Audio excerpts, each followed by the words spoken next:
Right now at 6, a family outraged after the DA gets the case dismissed against a former East Bay officer charged in the shooting death of a man inside a Walmart. This was her way of telling Judge Reardon and the family, screw you. The DA's explanation for what she calls one of the most difficult decisions of her career. Even when it doesn't feel good, like today, we still have to follow the law. Plus, we'll hear from neighbors demanding an explanation after the massive gas explosion near Hayward. If they knew something happened and it went on for 2 hours, why weren't we told? How they're dealing with the aftermath and where the investigation stands. And later, visitors flocking to the coast to see the monarchs. It's wonderful. But the butterflies themselves are not. We'll break down the latest count and why there's hope for higher numbers ahead. This is CBS News Bay Area with Juliette Goodrich. Good evening. Thanks for joining us at 6. We begin tonight with a search for answers in that huge explosion that leveled homes near Hayward. Today, federal investigators started combing through the wreckage of the blast that sent half a dozen people to the hospital. But even neighbors whose homes were not damaged are dealing with the aftermath, and they told our Kenny Choi they still have a lot of questions about the time leading up to the blast. Federal authorities from the National Transportation Safety Board scouring the charred site, searching for clues to determine how a gas leak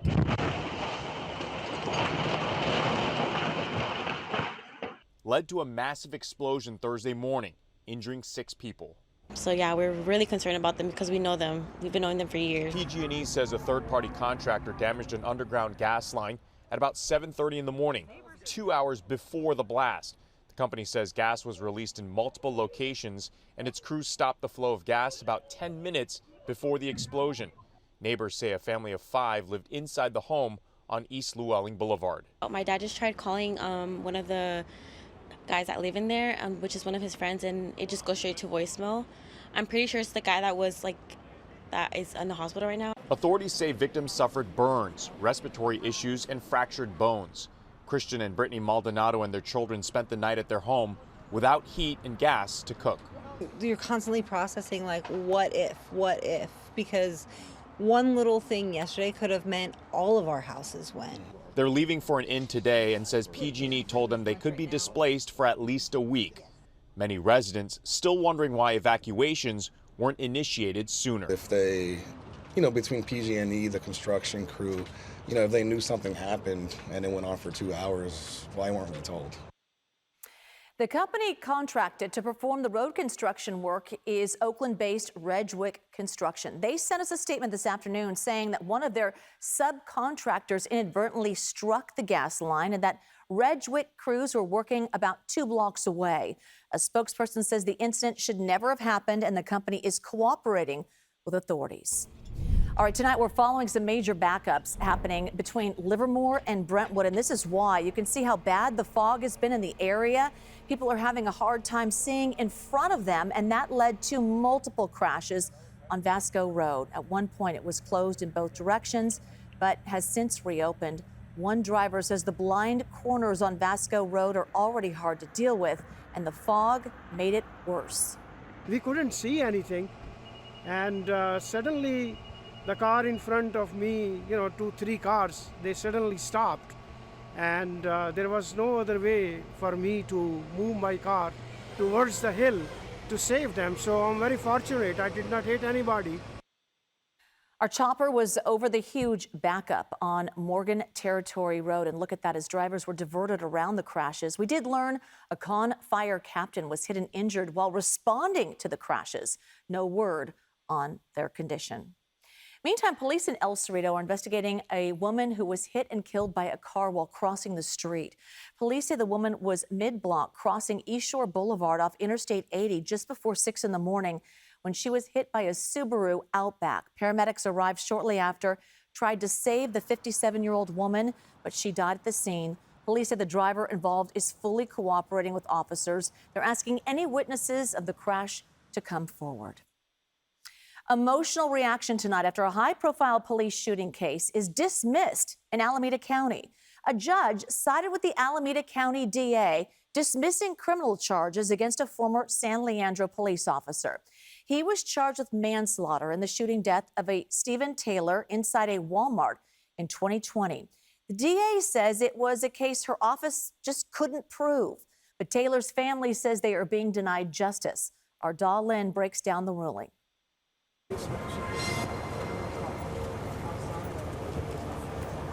Stephen Taylor's family, including his mother and grandmother, reacted with outrage after the judge's ruling. A couple of judges previously said the case against Officer Fletcher was not strong. But Taylor's grandmother says the family wanted the case to go before a jury. Let the community make a decision. And if the community found that Jason did whatever he thought was right, we have to live with that. But now we have to live with the fact that his life didn't even matter enough to take it and let the jury make a decision. Drop the bat, man. Drop the bat. Drop the bat. The shooting happened inside a San Leandro Walmart in April 2020. Walmart workers called police to report Taylor shoplifting and say he later robbed the store after grabbing a metal bat to threaten workers and customers. Alameda County prosecutors say witnesses described Taylor as dangerous. I don't believe it. These were witnesses that the police decided to interview. How many people actually interviewed without the police asking them to? They nitpicked who they wanted to interview. Officer Fletcher was the first to respond. Authorities say he tried and failed to convince Taylor to drop the bat. They say he then tased Taylor twice with little effect and was ultimately forced to shoot Taylor once in the chest. Authorities maintain the officer was acting to protect the public. It is an absolute truth that the loss of Stephen Taylor's life is a tragedy. However, this office cannot prove beyond a reasonable doubt that the crime charged has been committed. Our comprehensive review of the evidence brought to light a deeply troubling and fundamental ethical violation. Exculpatory evidence was withheld from the defense by the prosecutors operating under the immediate previous administration. Newly appointed Alameda County District Attorney Ursula Jones-Dixon says the evidence does not support a manslaughter charge. And those facts, including the statements from civilian witnesses, expert opinions, and the ethical failures that tainted this case, are simply not sufficient to prove the charges beyond a reasonable doubt. We will not prosecute persons where the evidence is insufficient. Criminal prosecution must never be used for political expediency or personal bias. Some believe the previous district attorney, the recalled Pamela Price, was playing politics. Taylor's family doesn't buy that explanation, believing the system is once again protecting police. Let's just sweep this under the rug. Let's do away with this. And so I think we are wrongfully done. I've expected it. I've tried to wrap my head around it. I've not slept. I've not eaten. And I'm going to have to wrap my head around this and realize I don't know whether this is the last step. I don't know. Stephen Taylor's family is asking the state attorney general's office to re-examine the case. That may be their last hope, to have a special prosecutor to look at the case. The San Leandro Police Officers Association is commending the decision to dismiss the case. The union released a statement reading in part, quote, "We recognize that this has been a long and difficult process for Fletcher, his family, and everyone involved. Today's decision brings long-awaited closure and relief to those who have stood by him during these challenging years." The union added their thoughts remain with all of those affected by the shooting, and they hope the ruling allows everyone to move forward. Federal grand jury has indicted 9 people in a series of burglaries that led to the killing of Oakland police officer Twan Lay. Prosecutors say more than 100 marijuana plants were stolen from a grow facility in Oakland during 3 armed burglaries over a period of 4 hours in December of 2023. Lay was working undercover and responded to the 3rd burglary. Police say he was gunned down while following one of the suspect's vehicles. 7 of the defendants indicted are facing federal drug and conspiracy charges. 2 are also facing charges related to the use of a firearm, and 2 others are charged with being accessories. 4 of the suspects were arrested on state charges last year, including the man accused of shooting Lay. He and 2 others are charged with murder. The next hearing for the accused shooter is scheduled for next month. Well, you could soon see more construction cranes around San Francisco. Today, Mayor Lurie signed his upzoning plan. It allows for taller, denser housing on the city's north and west sides. areas that are typically resistant to new housing. The goal is simple. Kids growing up here today should be able to raise their families here tomorrow. The mayor says his family zoning plan is critical to meet a state order requiring the city plan for about 82,000 new units by 2031. If it's not met, San Francisco risks losing housing funds and control over what gets built where. Critics of the plan argue it could ruin the character of those low-rise, quieter neighborhoods in the city. Now, this comes as Lori is calling for sweeping budget cuts across city agencies. And today, the mayor said he's asking officials to cut a total of $400 million over the next 2 years. Lori says it's driven in large part by cuts at the state and federal levels. The city projects a deficit of nearly $300 million in the 2026-2027 fiscal year, and that number balloons to $640 million the following year. So Lori released a statement that read in part, "Together as a city, we're going to decide what we want to prioritize and deliver world-class services." All right, still ahead here at 6, a surfer survives a shark encounter along the North Bay coast. What we're learning now about the attack that left the man's board looking like this. Plus, an annual audit for nature lovers will check in with the monarch butterfly population dealing with years of decline. And later, how San Francisco is honoring a barrier-breaking mayor who died suddenly of a heart attack 8 years ago. All right, so take a look at this picture. It shows the close call for a surfer in Sonoma County. Shark bites on his board. The shark also bit the surfer in the hand. So the sheriff's office says the attack happened this morning at North Salmon Creek Beach, which is off Highway 1, north of Bodega Bay. The surfer was able to make his way back to shore. Now, we are told the surfer refused any medical attention at the beach, instead drove to the hospital. Now the beach is closed and signs are posted around the area warning surfers and other beachgoers of the incident. But some people say they aren't going to let fear impact their plans. It's like a lottery pick. If you get a shark attack, then you're as lucky as a lottery winner. So I'm going to roll the dice. The motivation to get out there after having been busy with work is higher than the fear right now.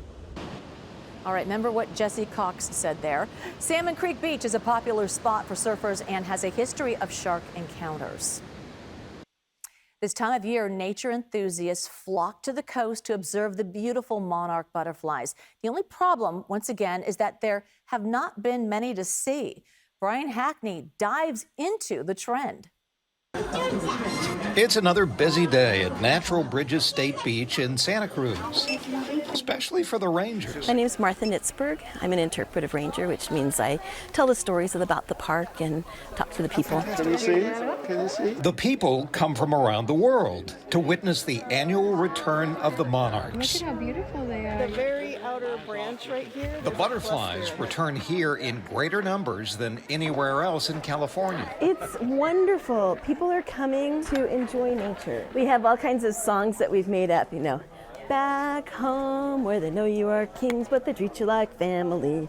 Thanks to the folks who keep the grove safe. Back home. So anyway, we have all kinds of funny, silly things we do. It's one of the reasons people return in droves to Natural Bridges. But so far, the butterflies haven't. And this time of year is the peak of the monarch butterfly count. Yeah, this is the time when we've historically done a count since the middle of the 90s. And every year we go to all the different sites that we possibly can as volunteers to count the butterflies. It's done with binoculars. Yeah. If you look at that cluster that's right up there above your head where there's that butterfly, there's a couple of them flying around acting stupid. 1, 2, 3, 4, 5. Monarchs are counted at about 250 overwintering sites in California, and Natural Bridges here in Santa Cruz is one of them. The count so far is about 2,000 monarchs, which is on pace with where they were last year. But last year was described as terrible. Okay. One example, the Pismo Beach Sanctuary numbers collapsed from more than 200,000 in 1990 to just 197 monarchs at this time last year. And in fact, we've been as low as 2020 when the count in this sanctuary for the entire year was 0. So far, not much better this year, but it may be that all the butterflies aren't yet butterflies. I did have some people come today from the Bay Area, and they said, we're still seeing caterpillars in our yards. And so we might see some more coming. Oh, nice. Hope springs eternal. It's one of the reasons Martha says some folks are mesmerized by the Monarch. It's transformation. And so a lot of people who've had troubles in their lives of different types and sorts of troubles, they take the butterfly as a symbol of hope and transformation, that they too can change their lives. It's beautiful. There's still more data to gather. The late season Monarch count starts on December 27th and runs through January 11th. So pretty. Maybe by late December, we'll be out of this weather pattern that we have been stuck in since the middle of November, essentially. Not seeing much fog from sails first hour at this point, but it'll spread out later on tonight. Temperatures today, the same pattern we've seen for the last 3+ weeks. 40s inland in the East Bay, otherwise a mix of 50s and 60s. Changes are ahead. Details coming up in First Alert Weather. All right, let's get to our weather forecast. And right now, fog is really creating some dangerous situations on the roadway, especially near Vasco.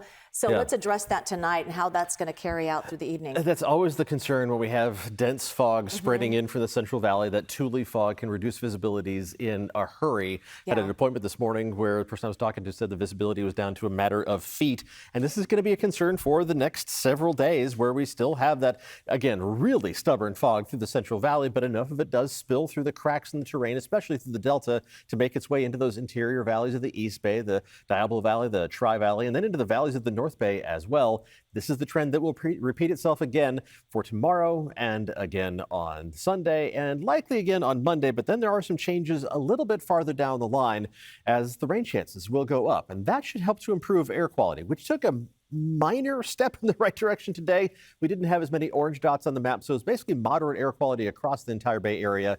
That's where we'll stay through Monday, but we're going to be optimistic and add a couple of green dots to the forecast by Tuesday, as an approaching storm system is going to help to stir the atmosphere a bit, help to disperse some of that stubborn fog in the Central Valley and whatever makes its way into the Bay Area, and eventually give us a better chance of rain. But it's still a few days out. Right now, we're still seeing plenty of fog in the distance down in the valleys as we look out from the top of Mount Diablo. Temperatures are in the 40s almost across the board. It's only 40 degrees right now in Livermore after a high of 46. 42 right now in Concord, 43 in Santa Rosa, another chilly December evening. Temperatures will be a mix of upper 30s and low 40s by early tomorrow morning. Might bounce back a little bit more, maybe a degree or two warmer during the afternoon. So, for instance, in Petaluma, up into the mid-50s in the afternoon. We're adding an additional rescue to the mix of adoptable dogs that we show you every week. So we're adding Roxy's Ranch Haven, also based in Petaluma, to the mix here. Lena is named after a different community, Bolinas, so I'll put up a link to her adoptable information right after this weathercast. What a sweet face. It's a good face to launch our new partnership with them. And we're going to keep an eye on the forecast as we head through the rest of the weekend, watching that fog spread out from the Central Valley into the usual spots inland of the East Bay and in the North Bay by tomorrow morning.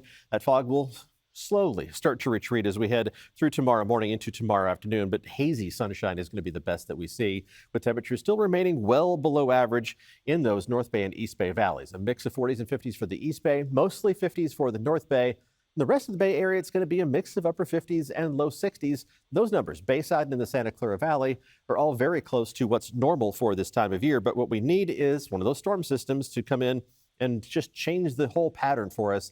That is much more likely at the tail end of the 7-day forecast, but even beyond that, the 6 to 10-day outlook from the Climate Prediction Center, it's nice to be back in that green, indicating a good chance of rain, not just at the end of the 7-day forecast, but even beyond that. And the 8 to 14-day outlook, which takes us past Christmas Day, continues that trend into a more active pattern with more widespread rain chances heading in our direction as we approach Christmas itself. But a couple more days in the fog pattern. Monday might be transition day before the chance of showers moves in late Tuesday.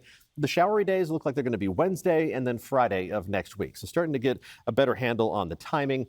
That first one doesn't look like it's going to amount to much more than a few hundredths of an inch of rain, but just the presence of the storm system is going to help to disrupt this stuck weather pattern. The more substantial rainmaker is going to head our way a week from today and then into that pre-Christmas weekend. So travel could be impacted by that around the state. If you're going to be traveling before the holiday, we will keep you updated as we get a little bit closer to that time frame. But it's nice to see some light at the end of the tunnel. Yeah, appreciate that. Are you an eggnog kind of guy? What's in it? No, eggnog. What else is in it? Okay, then he's not, and it has to have a little something, something. I was just curious. Yeah. All right, when we come back, a former San Francisco mayor who died tragically in office now has a permanent seat at City Hall.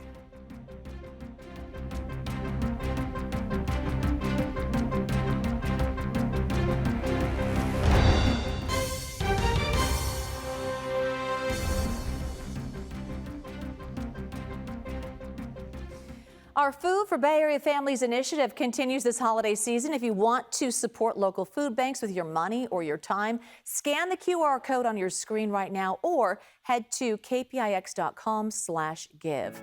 Also, be sure to join us for our holiday special, Stories of Hope, airing Christmas night at 7 p.m. right here on KPIX. You can see the inspiring stories behind the effort to feed families across the Bay Area. San Francisco is honoring the legacy of the late former Mayor Ed Lee. In just the last couple of hours, local leaders unveiled a bust at City Hall made in the likeness of the city's first ever Asian American mayor. Celebration for Lee comes exactly 8 years after he died from a heart attack while in office. Former House Speaker Nancy Pelosi and several former mayors joined Mayor Lurie at City Hall to honor Lee's life and legacy. Just as all of you who are here, you came because you wanted to remember Ed Lee. When my bus went up, I was alone. I am pleased that so many of you will not allow Ed Lee on his bus to be alone.